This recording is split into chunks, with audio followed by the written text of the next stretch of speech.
Good morning and very warm welcome to our UK Steel Strategy webinar. I can see there's lots of us trickling in, so we're going to wait a couple of minutes.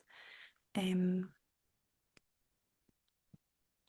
I think we're at quite a good number just now. And we're still letting people in. This is a busy one, Emmanuel. That's very good. Good to see that lots of people want to hear what we've got to say. Excellent to see. Yeah. Yes, We'll just give it a couple of minutes and we'll start at 5 past to get everybody in. lovely. I'll run through our usual kind of housekeeping for webinars. If you've been to one of these that Chamber Customs runs before, you'll know that we run a Q&A section at the end of the webinar, but we try to answer some of them as we go along. And I think we're kind of there. We've got 200 people in the webinar, which is really good to see.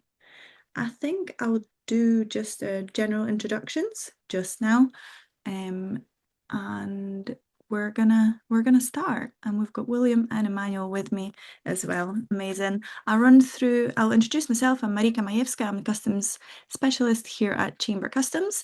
I'll be your moderator today, and I'll run through the agenda for today's webinar. We're going to cover the policy background, and we're going to run through kind of quotas one-on-one, what they really are, how they work, and how to check what status they're at. We're going to cover the impact of the steel quotas on manufacturing industry and how you can use special procedures to your advantage, how to stay compliant, and also what the BCC are doing for the future. And we're going to run a Q&A. The chat function is not available for this webinar, but do please use the Q&A function. We're also recording this session. Very warm welcome to all the participants now that everybody's trickled in, and I'm joined by Emmanuel and William. You might know William from his numerous media interviews, and Emmanuel is our head of training and consultancy at Chamber Customs, and William is, doesn't need no introduction, but he's the head of trade policy. Here at Chamber Customs, just a quick background on who we are. We do customs training, consultancy, and declarations. So if you've got any questions on, I'm so sorry, there we go.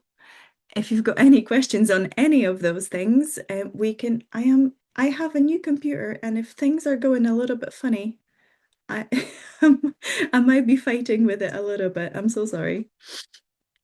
We support businesses from small to large across the UK, and we deliver our services through our extensive network of chambers of commerce. We're fully owned and work really closely with the BCC, the British Chambers of Commerce, and we're here to tell you more about the steel quotas. And I'll pass it on to William.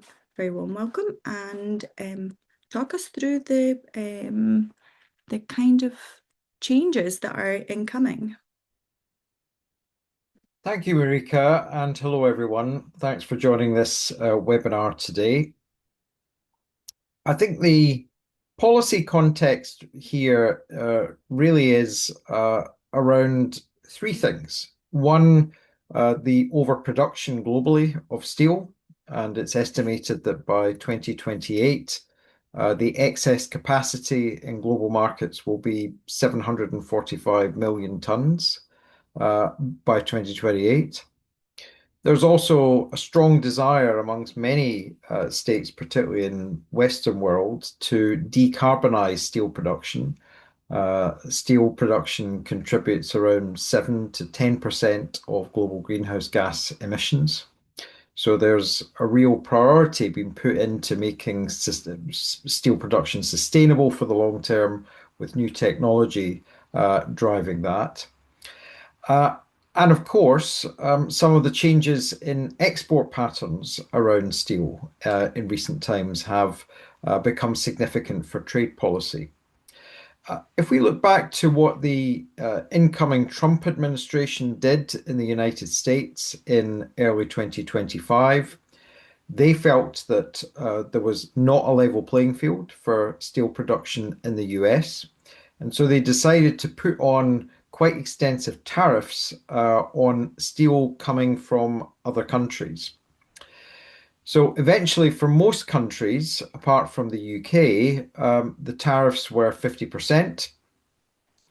And for the UK, special arrangements were made for 25% duty, with the prospect in the economic prosperity deal that there could be a zero tariff facility instituted in due course. That as yet has not materialized.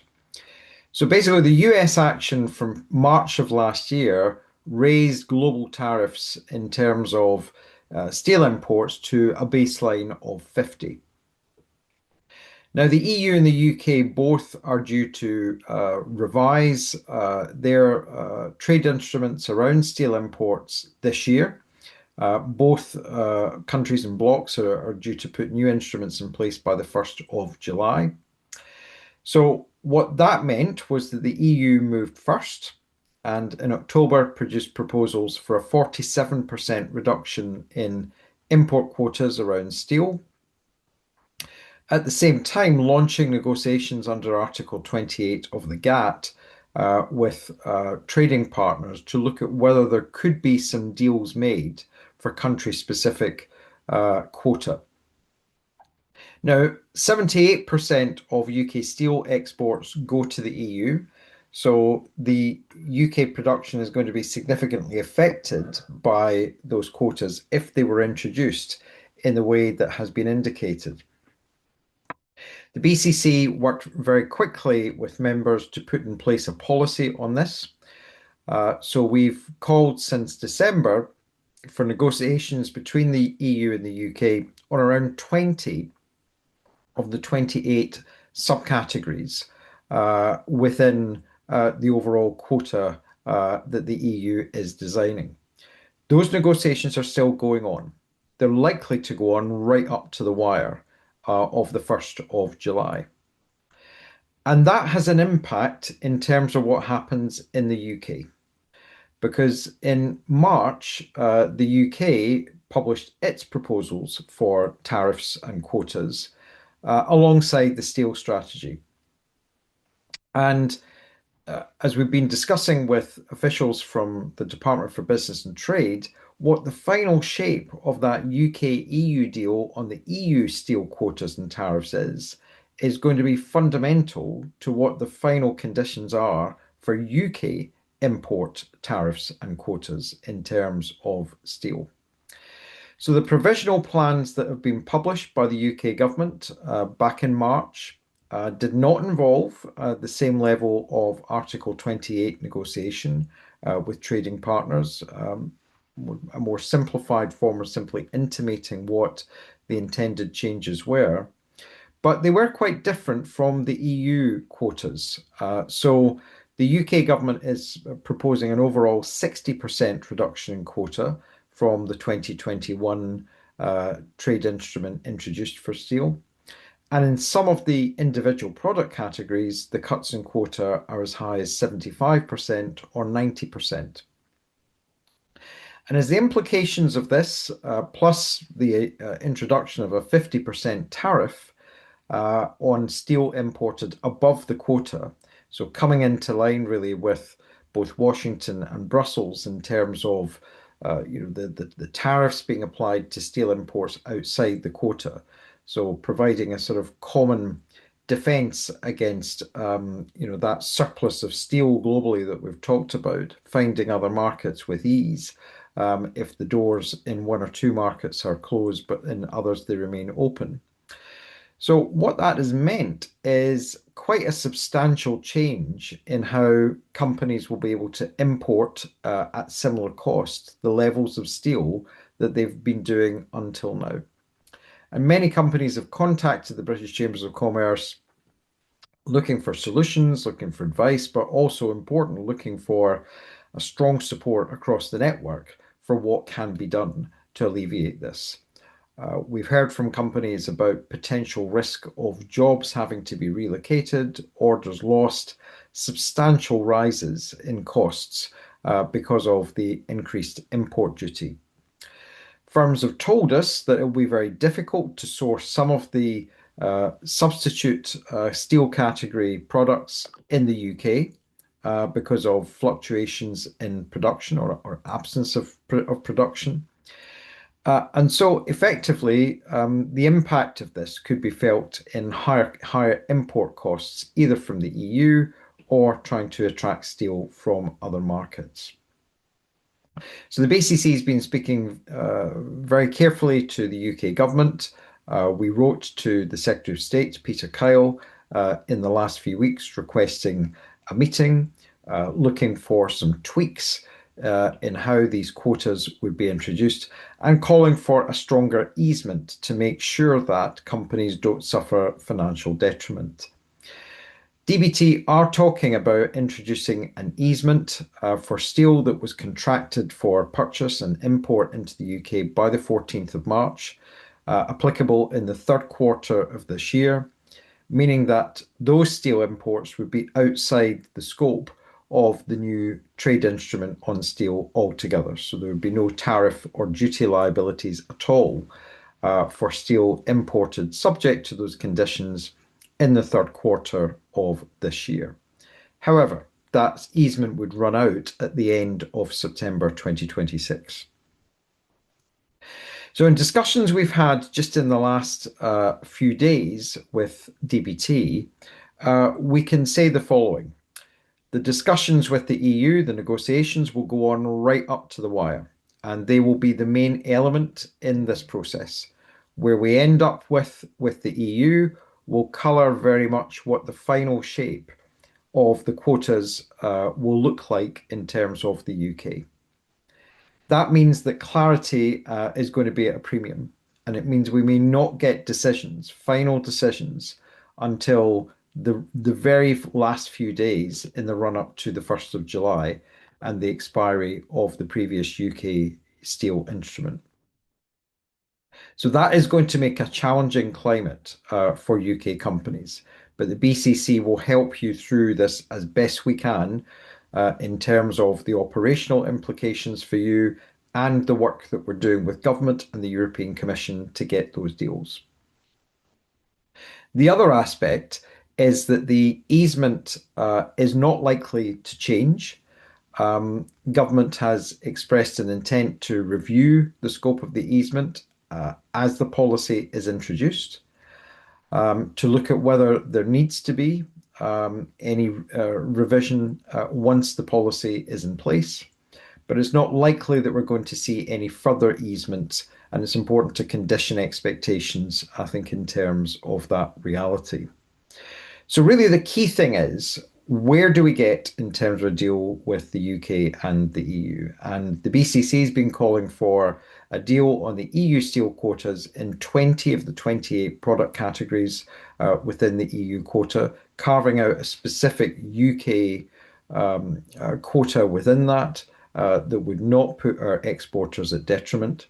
If that can be resolved, then potentially we may see some tweaks, not enormous tweaks, but maybe some limited tweaks in terms of the UK quota.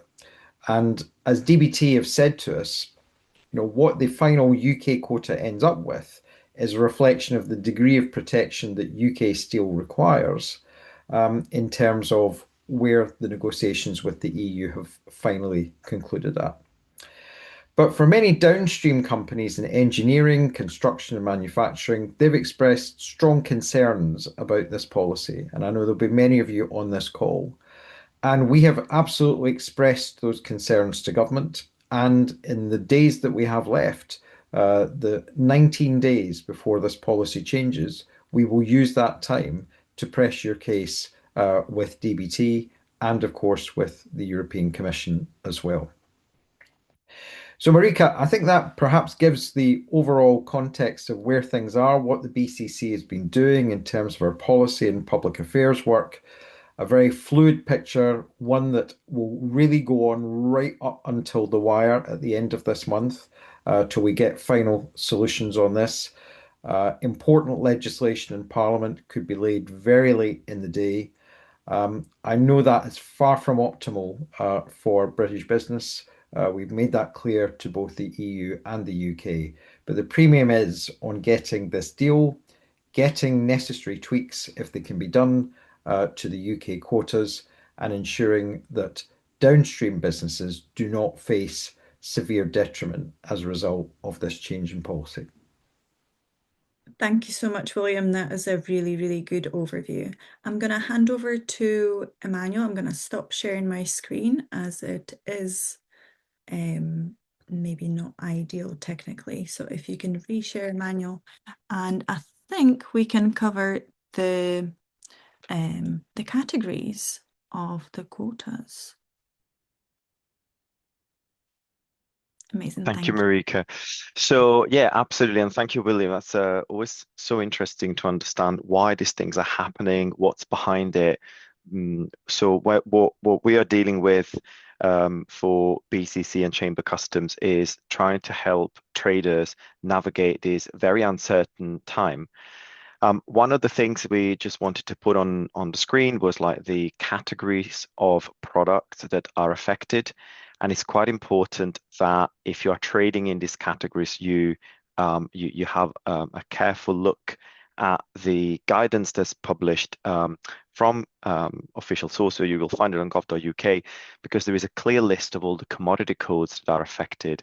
And if we often mention in our courses and in our webinars that understanding your commodity code is one of the first practical things that you need to do to make sure that you are fully aware of what's impacting you.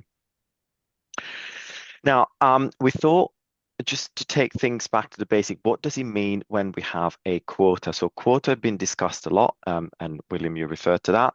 So quotas are basically a mechanism that we have in customs to allow a certain quantity of some goods to come in the country without the imposition of duty. So what we are discussing, what William was explaining very clearly, is that the UK has imposed some safeguard measures. So they have imposed a safeguarding level of duty, and that's going from 25 to 50%. But then they are allowing a quota. So the safeguarding duty will apply for any material, any goods imported above those values. Now, in practice, when you are instructing your customs agents to bring those goods in, they will have to check what is available. And quotas are assigned on a strict first come, first served basis. So a certain amount of quota will be made available on a date. We'll cover the dates in a minute. And then if there is enough, then your goods will go in. That is what we define that the quota is open. When we are approaching the end, then we are talking about a critical time. So when we are within the last 10% of an amount of quota being available, your customs agent will be required on your behalf to provide security for that import. It means that they will have to provide an offer of payment, because at the time of the goods crossing the border, which is what constitutes the tax point, then if quota is not available, you will be charged. And then the quota could be simply exhausted. It's gone for that period, and so you have to pay. The difficult part is that unless you have special procedures in place and you can control very carefully the moment of release, you're not going to know until the moment your goods clear. And this is something that is inherent to how quota systems work. The quotas that we're talking about could be preferential, and that's if they are linked to origin, or non-preferential, and that is if they're not linked to origin. So we thought just to put a little clarification there so that you can understand in the months to come why in certain cases you may not be asked for payment, in certain cases you may be asked for a promise or a security to pay, and in some cases you will definitely be asked to pay. So, yeah, safeguarding duty is what William was describing. There is a visual here just to kind of try and illustrate what that means. This is a trade mechanism used by the government to protect a certain industry. So there is a level of duty set at a relatively high level, 25%, 50%, to actually make it very expensive for foreign product to come onto our market. And then the little doors that you have on this diagram represent the quotas as some channels to let the goods in. This information, of course, can be found on the UK trade tariff. And Marika, there were some questions about sharing the slides, which I'm assuming that they will go to the I'll be participants. alongside the recording. Thank you very much. So what's going to happen? The quotas are going to be released in quarters. And so at the beginning of each quarter, a new amount will be made available. So we have the quotas drawn on the screen for you. And then if on quarter one, starting on the 1st of July, you need to do an import, first come, first served. So I think you can imagine what's going to happen. People and traders will be really keen to time those imports and bring them as close to the beginning of the quarter as possible in order to take advantage of more remaining quota. It is likely, if the quota is to be exhausted, that towards the end of that quarter, you're going to have less quota available. So timing is going to be really important. But of course, when you're looking at international delivery, and things might be coming from, through deep sea shipment. There might be delays. We've heard all the various problems we've had with some of the international routes. Timing that will be really, really difficult. So one of the questions that we are being asked quite a lot is, what can we do? Is there a way of controlling the time for this? I think you covered this already, William. So the question here is whether you can benefit from using a special procedure. I'm pretty sure from the questions that most of you are already aware of what special procedures are, but just for clarity, a special procedure is something that you can do where you're authorized by HMRC to operate in a way to manage duty differently. The two special procedures that I'd like to touch upon today are customs warehousing and inward processing. So customs warehousing is something that would allow you to import duty into duty suspension. So what this means is like you bring the goods into what's known as a bonded facility under customs supervision. You cannot process the goods, but the goods, whilst they're imported, in the customs warehouse, are in duty suspension. No duty is payable at that moment. Duty only becomes payable when you release, and if you release, the goods into free circulation in the UK. So what that does for you is it allows you, for example, to bring in a shipment subject to quota, hold it in duty suspension, and release it at 1 minute past midnight when the quota is available. And if you should decide that you don't want to import the goods into free circulation in the UK and you want to send them out of the UK, then that duty is never payable in the UK because technically the goods were never admitted to the UK market.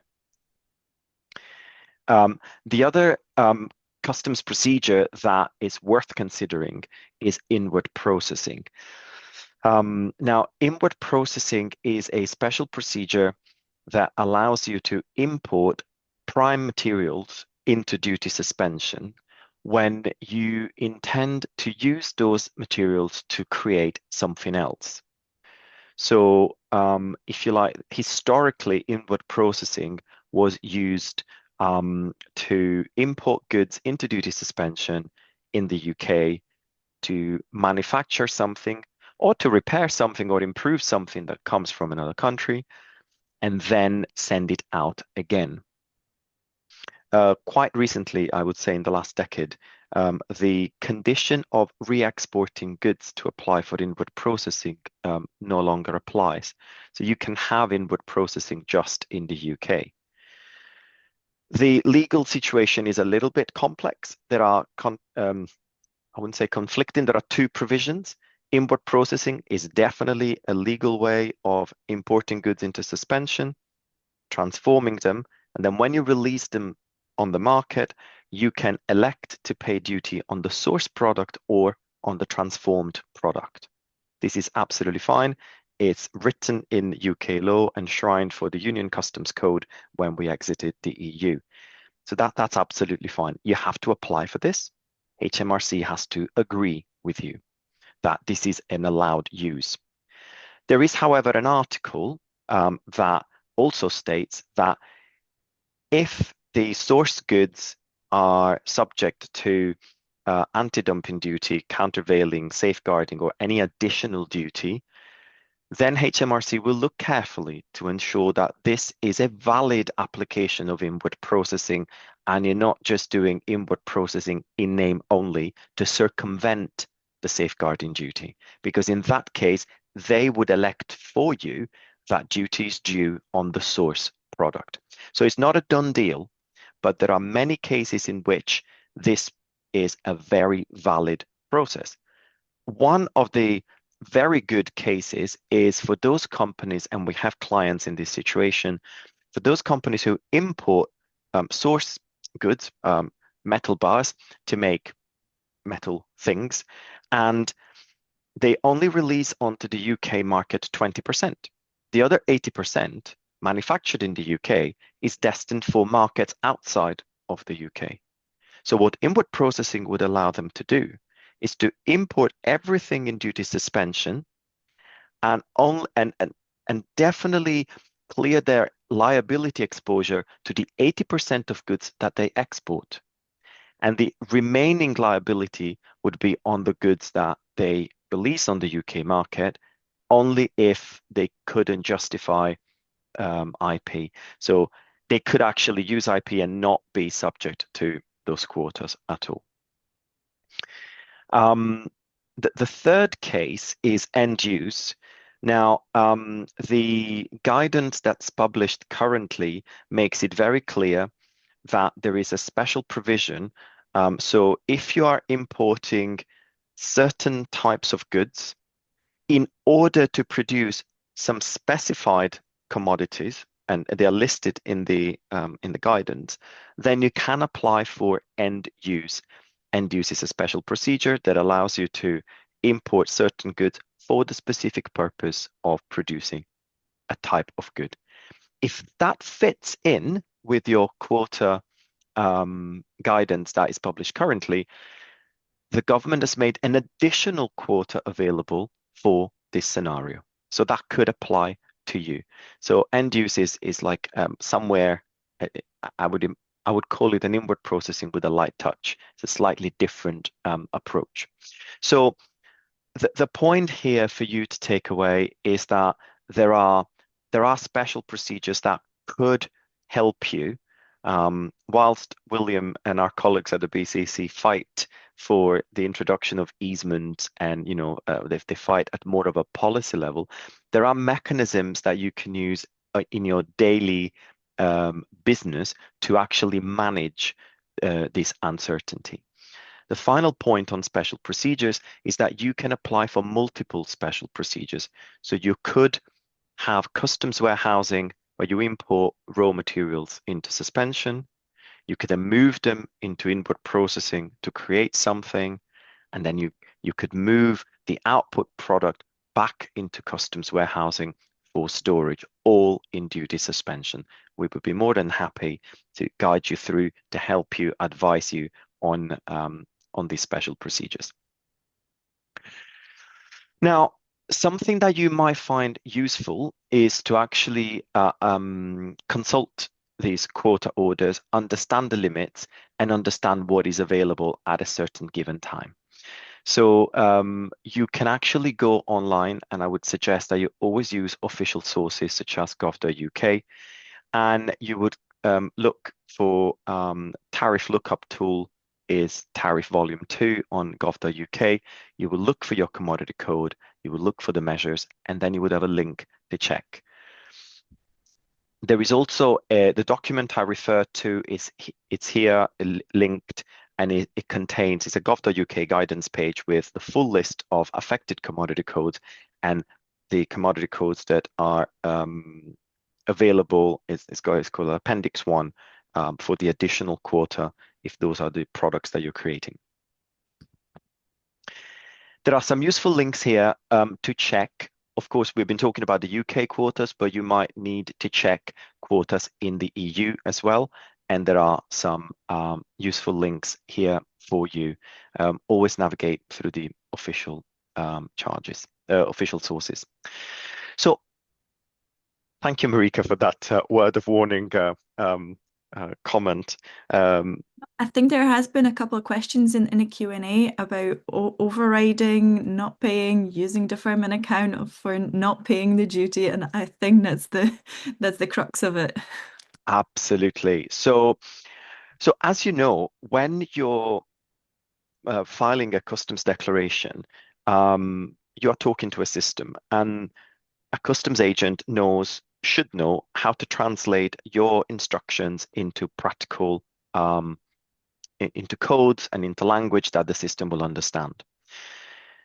There are on these systems override codes and tools to not follow what the system wants you to do, what HMRC is imposing, and do something different. Our advice is to be extremely vigilant, especially in such uncertain times, of how your customs agent is achieving that you don't pay duty. I'll explain. If you want to import some metal using the quota, it is important that the customs declaration correctly claims quota. There is a possibility that an agent would not find a quota or would find an issue with the system and decide to override the automatic calculation. That is an invalid claim to quota. That is something that might not stand scrutiny in the future, and HMRC might then come to you at a later stage claiming for the unpaid tax. So what we advise is, if you know that your agent is filing declarations for you using quota, please check these two data elements on your printout or PDF of the customs declaration and ensure that goods have been imported under a quota preference type 120 or 320 if it's preferential, and that the correct quota number is showing in data element 81. Again, we are happy to assist you with compliance checks and audits, but it's really important that you are satisfied as the trader that the import under quota has happened in the correct and compliant way.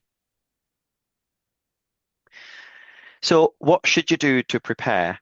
I don't think I can insist enough, can I, Marika, on the importance of reviewing your commodity codes. I feel like every time we're talking about compliance, it comes back to reviewing commodity codes and having a robust process for that. It does. And actually, as the importer of record in the UK, you are responsible for the selection of the correct 10-digit UK import code. Of course, you will check what your seller has stated, but it's your responsibility on that form. Do audit the contracts and check what's there, who's got responsibilities for what. Understand your Incoterms. There was a question about calculating landed costs and what the 50% or the 25% apply to. That is an additional tax that applies on the landed costs. When the percentages are so high, it suddenly makes a significant difference to understand what is in those landed costs and whether you want to exclude whether there are things that you can deduct, like the UK delivery portion of the transport, for example. So definitely worth checking that. Check the historical volumes of your imports and try to time things, because quota is a time-sensitive matter. And then look at HMRC guidelines in terms of how to save duty. I would say that in our experience, we've dealt with a lot of traders who are concerned and worried that applying for a special procedure or trying to time the imports is somehow unlawful or not cool or it's a bit iffy. It's not. You should use all the tools at your disposal to make the import as economical as possible whilst complying with rules and regulations. Okay, so William, you've already explained what we are doing and what BCC is doing. So before we go to Q&A, William, would you like to add anything or comment or any of the practical advice that I was covering, or shall we go to Q&A? Thanks, Emmanuel. I mean, just to reflect on the fact that the implications of this are going to need very careful oversight and analysis by your teams, looking at whether you're making the maximum usage of things like inward processing relief and other available reliefs to mitigate any higher duty burden. So that is something that you should really be focusing on now. I know we've said that the kind of fine print and absolute final detail on all of this will come very late in the day at the end of this month. But there's a lot of preparation and mitigation work you can do, both internally in companies with your supply chain partners and, of course, with Chamber Customs, if you have a relationship with Chamber Customs. So I think you've got to prepare for a change in circumstances. Many of you will have begun those preparations, but given the imminence of the big change in policy at the end of the month, those preparations really benefit from upscaling from this point on. That's great. Thank you very much, William. So we've received quite a few questions, some of which are very detailed. So in the time that we have, shall we go through them and see what we have? So the first one I have on the list from Rebecca, do we know how big the quotas are in comparison to the current level of imports? Do you have trade data on that? Well, yes, we're aware of what the current level of imports from the EU and outside are. We do the comparison in terms of where things are from the 2021 safeguard instrument that was introduced by the previous government and what is being proposed in the current iteration of the 2026 one. So yeah, so all of that data is sort of clear. As I say, I think it's those factors about the desire from some of the biggest trading blocs in the world to try and level up the playing field as they see it on the way that steel is produced, the level of imports versus domestic production. That is effectively all the root cause of this, and the changes in trade policy that we're seeing in both Washington and Brussels and of course the UK with a strong relationship with both is not going to be insulated from that. And so it's this very difficult, very, very awkward space of trying to make the trade-offs between production within the UK, which has been under pressure. We've seen that in South Wales, production has stopped because there's got to be that move towards the electric arc technology, which is vital for sustainability and meeting carbon reduction requirements. So dealing with all of that alongside there being a glut globally of steel. Yeah. And that is leading to these big changes in trade policy that are filtering through into the order book and the factory floor in factories right across the UK.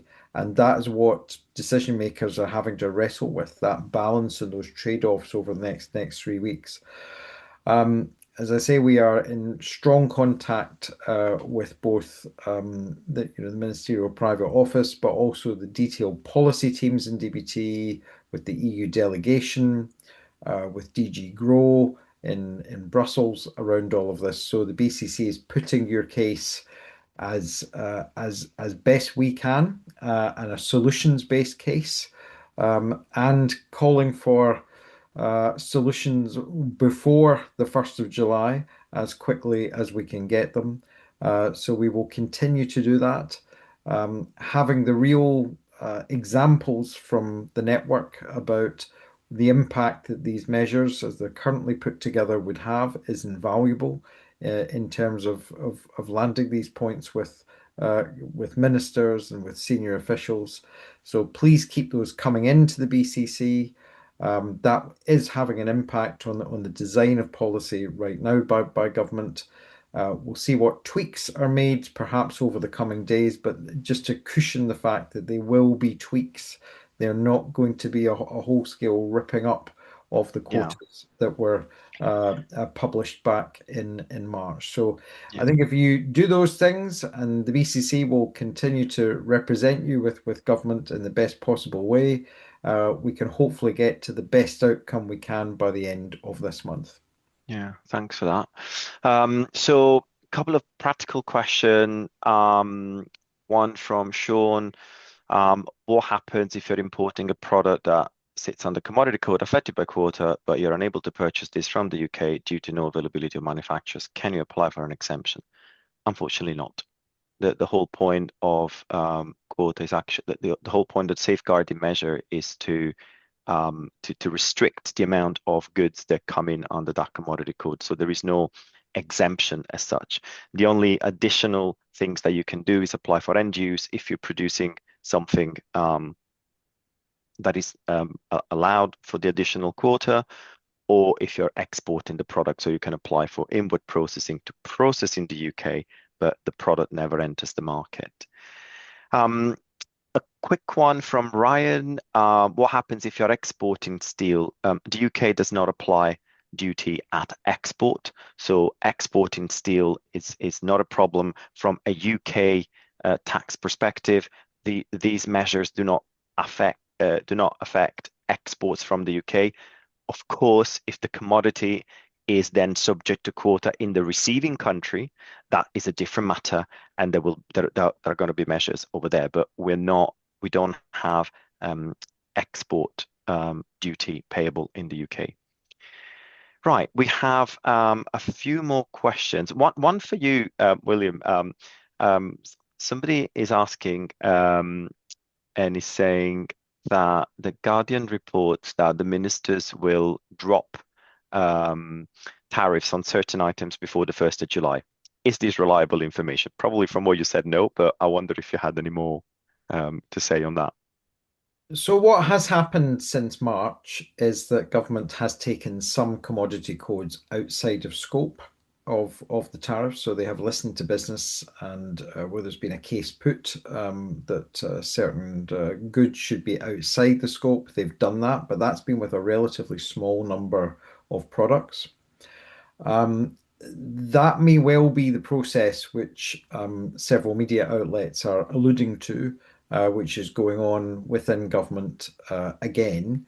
But again, to condition where things are headed, the very latest contact we've had with the officials in DBT who are working on this have indicated that these are in the nature of tweaks rather than a whole-scale revision of the quotas. So it's important, I think, to just clarify what this is, and it is not a ripping up of the current proposed quota system that would come in on the 1st of July. So I think that's really useful to consider in the light of some of these media accounts, which are perhaps a little bit more effusive in their terms than is justified by what is actually happening. Yeah, yeah, absolutely. Couple more practical ones. How to pay in terms of payment following import clearance. How should importers pay? Deferment, cash advance, and is it better to use your own deferment account or to have a broker? I can tell you that's a straightforward answer. So safeguarding duty is collected as any other form of duty at import. So you can pay for this as you would not pay for your normal duty bill. That is through either making a direct payment at the time of import, through what's known as your deferment account, which is a credit account you have with HMRC, to your cash account, which is a prepaid account that you hold, or you can do it using your broker's deferment account. Now, since the UK exited the EU, the ability for our traders to get a deferment account has it's become easier. The bank guarantee is no longer mandatory below a certain amount, and so it's actually cheaper and easier. Our recommendation to everybody, to all traders in the UK, to all established traders in the UK, is to get your own deferment account and to use that to manage your duty bill. That will give you, at least 30 days of free credit, and that's actually quite useful to manage tax bills. So use that. Don't use your brokers if you can avoid it, because of course anybody offering you a credit facility will charge for that. So yeah, hopefully Chrissy and Ines, I've answered your questions. Right, have we got time for a couple more questions? There are so many. I don't know, Marika, if you've picked any specific ones. I'm trying to go through them.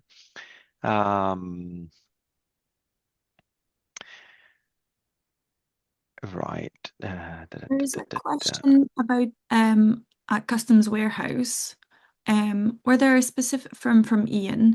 Were there specific import locations, bonded facilities where customs warehousing to allow customs suspensions is to be used, or is this a virtual position until goods are declared released? That's a very interesting question. Can you virtually put it into a customs warehouse? Excellent question, and thank you. The answer is no. Sorry. So you have two types of facilities. You have a private customs warehouse or a public customs warehouse.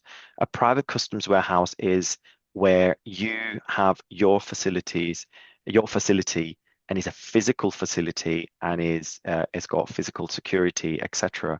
And customs knows where that facility is, and they can come and inspect. So it's private, where the owner of the facility is also the owner of the goods. So the depositor and the owner of the goods are the same person. So you would use that to import your goods.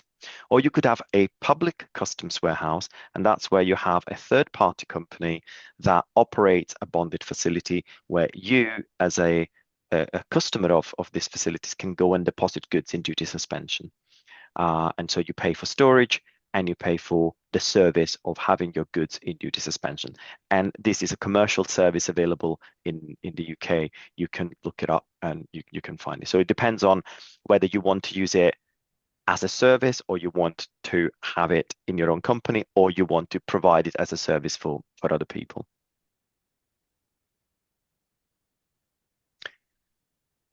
Thank you, Emmanuel. Pleasure.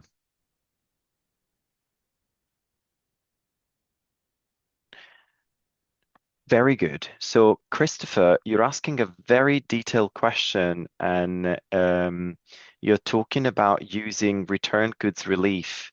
Now, returns good relief is for the re-importation of goods that were originally in free circulation in the UK within a period of time of 3 years following their export. That is possible, and RGR is a very generous scheme. There are a couple of restrictions. The first one, as you mentioned, is that you need to bring the goods back in an unaltered state. So this is what you can use to bring goods back in the UK unaltered, because you stored them in Europe, for example. And the other thing is you must be able to prove that the goods were in free circulation at the time of export. So that is normally being able to produce a basket of evidence, including the export declaration, the commercial invoice, etc. There are other restrictions which are minor and less mainstream that you should consider. As always, as the importer of record, when you claim something like RGR, you need to be absolutely certain that that is lawful and complies with the rules. bear in mind that the fact that an agent quotes an RGR code that waives the duty away does not mean 100% that that customs declaration is compliant. And these could be audited at a later stage, and the burden of evidence would be on you as the importer of record, not on your agent, to prove to HMRC that that procedure was correct. So you can imagine that if you can imagine, if you had to set risk profiles to select declarations to audit, you can imagine that things that would normally be subject to a high safeguarding duty that have been imported with a waiver or with a relief might be selected for random checks. So be absolutely sure that the approach is compliant. Very good, Marika. A couple more before we say our goodbyes, perhaps. What do you think? Ryan's asking a really good question. We purchase our steel via UK suppliers and they import from the EU. Is this going to still affect us? We then process material in-house and sell it on as a product, usually exported.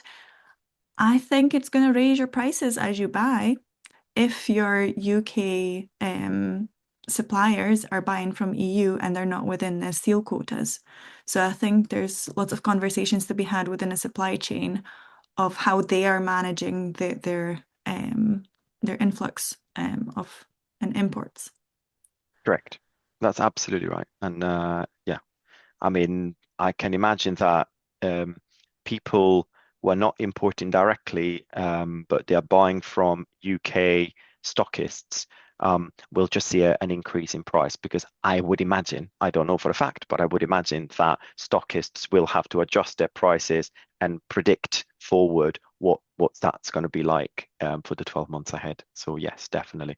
But this is where importing directly could work. This is where choosing a stockist that understands special procedures that might have customs warehousing, might actually help keep your prices down. I think as well, a few of the questions that we covered today talk about getting steel in, manufacturing something else out of it, and then selling it onto EU. I think it's really important that we mention EU CBAM and how that could also impact your supply chain. Do you want to talk a little bit about that, Emmanuel? I don't know. I feel like everybody in the call will be also interested in knowing that it's something to also keep in mind. Sure. I was just picking up a question for William, and then I will answer that if that's all right, Marika. There is a comment that we made about Q3 26 and there being no quotas or tariffs on goods ordered before the 14th of March and delivered between the 1st of July and September. So that's the easement that you were talking about, William. Do you just to clarify how that easement works at the moment? Is those dates are those dates correct? And then the second part is, how do we demonstrate this and to whom? How do we secure that status? So I can cover the second part, but the first part, let's just cover that easement for a moment, if that's possible. Yep, that's absolutely the position. I mean, this was put out in March when the steel strategy and these draft measures were first published. I mean, details about exactly how it will work will need to await, the SI, which introduces the quota being laid before MPs and peers. So again, that could be quite late on in this month before that happens. So in terms of clarity of exactly how this easement will work, that is going to be very late on in the day as well.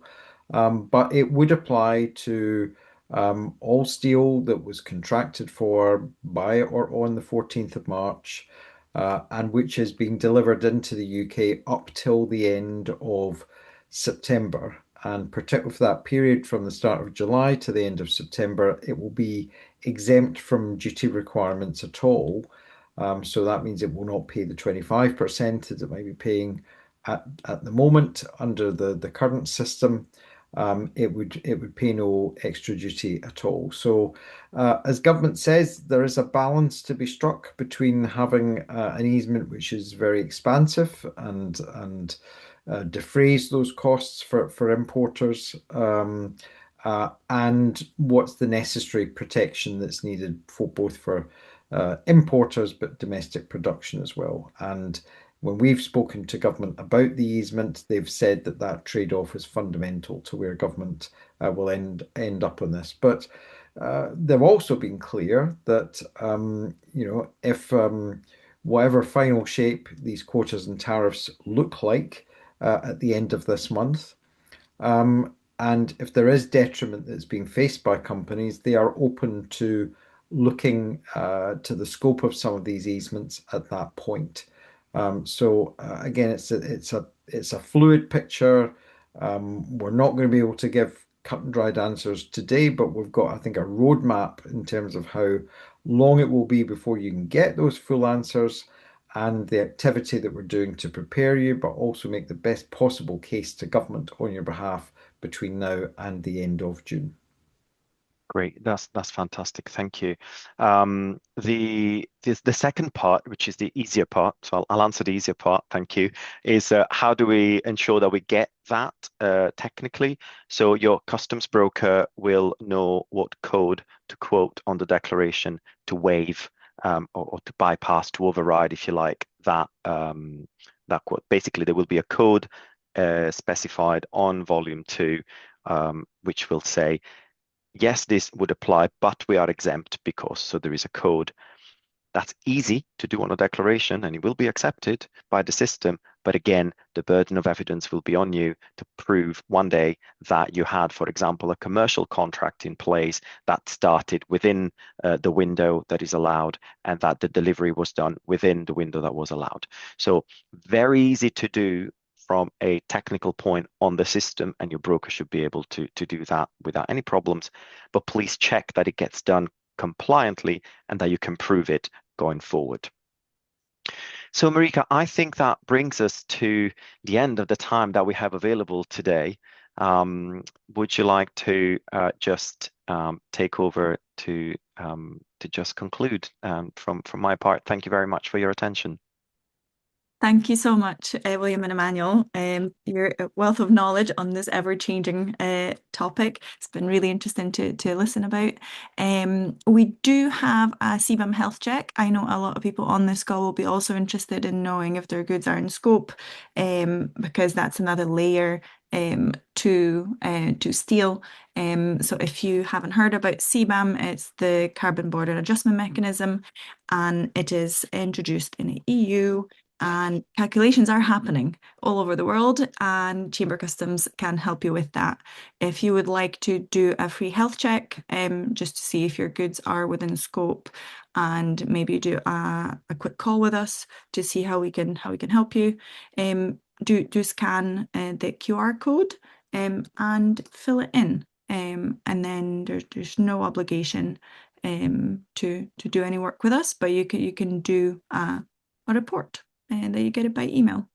But as we do like to say, firefighting costs time, money, and confidence. So do work with us if you would like to prevent some of the compliance issues happening, because it's always good to have all of the right procedures in place before the big fires happen. And by the big fires, I mean the HMRC audits that come in and find some inconsistencies in compliance. So just to conclude, thank you very much everybody for attending and for asking lots of questions. We're going to try and collate some of them into maybe a blog as well, so that you can maybe read about it at a later date. We'll send out, if you have agreed to be contacted on your registration form at the for the webinar, we will send you out an email with recording and the slides. And just a caveat, the information shared today is accurate as of today. I think that's well understood. Things change all the time, but that's our summary today. Thank you so much everybody for joining, and yeah, get in touch if you'd like any help on setting up inward processing, getting a classification review for your goods, or talking about how you can set up a customs warehouse. And we're here to help. Get in touch with us at teams@chambercustoms.co.uk or go to our website chambercustoms.co.uk chambercustoms.co.uk or give us a call. We're a friendly bunch. Come and speak to us. That's great, Marika. Thank you very much for your help. And William, thank you very much for all the information that you provided. Our email address is there. I'm furiously answering questions as I can, but please feel free to drop us an email and we can have a conversation. And if there is a way that we can help and assist you, we'll be more than happy to do so. That's great. Thank you very much. Have a lovely day. Bye-bye for now.